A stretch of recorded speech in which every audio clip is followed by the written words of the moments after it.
वो व्यक्ति जो एक साधारण व्यक्ति की तुलना में 5 गुना ज्यादा फुर्तीला और ताकतवर था।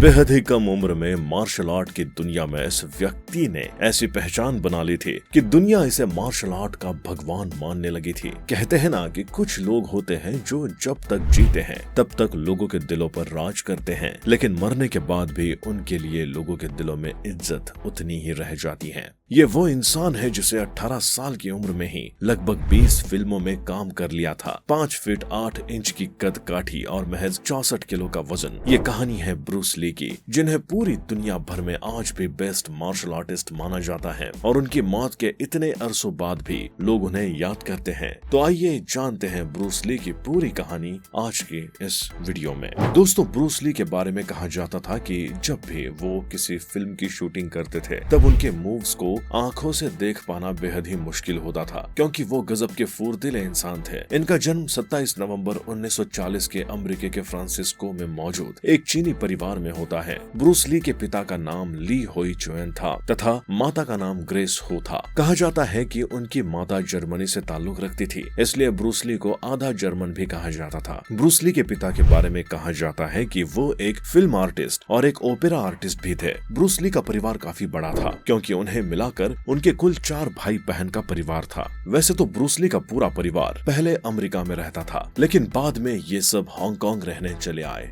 और यहाँ से ब्रूस ली का बचपन शुरू होता है। हांगकांग में जिस जगह पर ब्रूस ली रहते थे वहाँ गली मोहल्ले के बच्चे उन्हें काफी तंग किया करते थे। वो काफी छोटे थे और उनके पास इन बच्चों का कोई जवाब नहीं होता था। ब्रूस ली गली मोहल्लों के बच्चों से पिटाई खाने के बाद घर चले आते थे। उनके पिता को ये सब देखा नहीं गया, इसलिए उन्होंने ब्रूस ली को कम उम्र में ही सेल्फ डिफेंस की ट्रेनिंग दिलवाने का फैसला किया और यही से ब्रूस ली के जीवन में मार्शल आर्ट की एंट्री होती है। देखते ही देखते ब्रूस ली ने मार्शल आर्ट में महारत हासिल करनी शुरू कर दी और अब आलम यह था कि जो बच्चे उन्हें तंग किया करते थे अब उसका उल्टा होता था। उन्होंने सिर्फ 13 साल की उम्र में ही अपनी मार्शल आर्ट की ट्रेनिंग आईपी मैन से लेनी शुरू कर दी थी, जो उस समय के महान मार्शल आर्ट आर्टिस्ट माने जाते थे। कहा जाता है कि ब्रूस ली आईपी मैन को ही अपना असली गुरु मानते थे, लेकिन इसके अलावा भारत के गामा पहलवान से भी वो काफी प्रभावित थे। मार्शल आर्ट में एक्सपर्ट बनने के बाद गली मोहल्ले में उनकी लड़ाइयाँ तेज होने लगी और कई बार तो उनके घर पर पुलिस भी आ जाती थी। हालात और भी ज्यादा ना बिगड़ जाए, इसलिए ब्रूस ली को उनके पिता ने अमेरिका आगे की पढ़ाई करने के लिए भेज दिया।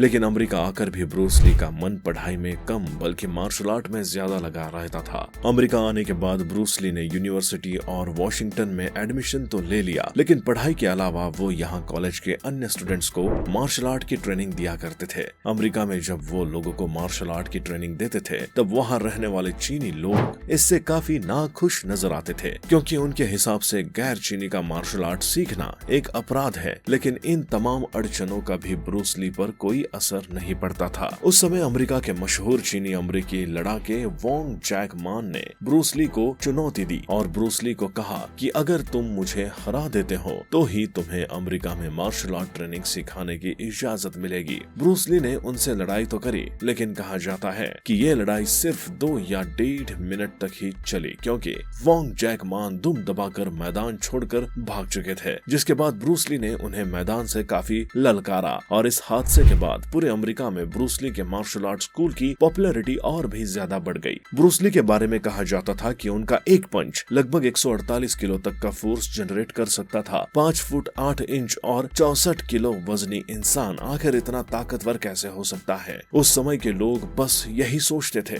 अमेरिका में अपने शुरुआती दिनों में उनकी मुलाकात लिंडा ली कैडवेल से होती है, जिसके बाद इन दोनों को एक दूसरे से प्यार हो जाता है और फिर 1964 में इन दोनों की शादी हो जाती है। आगे जाकर इन दोनों के 2 बच्चे होते हैं, एक लड़का और एक लड़की। मार्शल आर्ट में ब्रूस ली ने काफी मेहनत करी और उसकी मेहनत का नतीजा उन्हें आगे जाकर मिला जब उन्हें फिल्मों में मौका मिलना शुरू हुआ। 1964 में द ग्रीन हॉर्नेट नाम की एक टीवी सीरीज आई जहां ब्रूस ली ने काम किया था, लेकिन उनका असली फिल्म करियर 1969 में शुरू हुआ और 1972 में आई the way of the dragon ने उनके फिल्मी करियर को काफी ऊंचाई दी। अपने इस फिल्म के बाद वो बॉलीवुड के बड़े बड़े एक्टरों के बराबर आ चुके थे। फिल्म की शूटिंग के समय जब उनके शॉट को फिल्माया जाता है तब उनके मूव्स इतने ज्यादा तेज होते थे कि कैमरा उन्हें कैप्चर नहीं कर पाता था। डायरेक्टर इतने ज्यादा परेशान हो जाते थे कि उन्हें ब्रूस ली को आकर ये कहना पड़ता था कि आप अपने मूव्स को थोड़ा धीमी गति से करें ताकि कैमरे में उसे फिल्माया जा सके। लेकिन उनकी तमाम कोशिश के बाद भी उनके मूव्स पर ज्यादा फर्क नहीं पड़ा और अगर आप आज भी उनकी फिल्में देखेंगे तो आपको ब्रूस ली के स्टंट काफी तेज ही लगेंगे। आज के जमाने के जैकी चैन जैसे महान कलाकार उस जमाने में ब्रूस ली की फिल्मों में बतौर एक्स्ट्रा कलाकार काम किया करते थे।